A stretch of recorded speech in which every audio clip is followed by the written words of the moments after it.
ఈ రోజు వరకు మా లంబాడీలకు కనీసం మంత్రి పదవి లేదు. ఈ రోజు వరకు ఏ ఒక్క హామీ ఎస్సీ ఎస్టీలకు ఇచ్చింది కాంగ్రెస్ ప్రభుత్వం నిలుపుకోలేదు.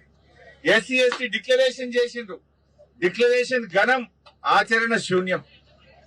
ఇవాళ ఈ 2.5 ఏళ్ల కాంగ్రెస్ గవర్నమెంట్ లో ఈ 2.5 years లో ఎస్టీలకు, ఎస్టీ కార్పొరేషన్ కు 2730 కోట్లు పెట్టి ఖర్చు పెట్టింది 50 కోట్లు. 2.5 ఏళ్లలో మా ఎస్టీలకు 2730 కోట్లు బడ్జెట్ లో పెట్టి ఖర్చు మాత్రం 50 కోట్లే పెట్టింది.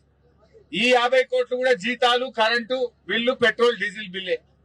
ఒక్క ఎస్టీకి కూడా ఒక్క రూపాయి కూడా 2.5 ఏళ్లలో రేవంత్ రెడ్డి ప్రభుత్వం ఒక్క పైసా కూడా చేయలే. ఒక్క యువకుడికి లోన్ ఇయ్యలే. ఎస్టీ కార్పొరేషన్ ను అది పూర్తిగా మూలకు పడేసింది, తాళం వేసింది. 2730 కోట్లు బడ్జెట్ లో పెట్టి 52 కోట్లే ఖర్చు పెట్టిందంటే ఎంత అన్యాయంగా ఎస్టీలను చిన్న చూపు చూస్తుందో ఈ కాంగ్రెస్ ప్రభుత్వం అర్థమవుతుంది. అదే బీఆర్ఎస్ 10% రిజర్వేషన్ ఇచ్చింది ఎస్టీలకు. ఎస్టీ తండాలను గ్రామ పంచాయతీలు చేసింది. మరి సేవాలాల్ జయంతి ఉత్సవాల్ని అధికారికంగా జరిపింది. పోడు పట్టాలు ఇచ్చింది, మార్కెట్ కమిటీలో రిజర్వేషన్లు ఇచ్చింది, వైన్ షాప్ రిజర్వేషన్ ఇచ్చింది.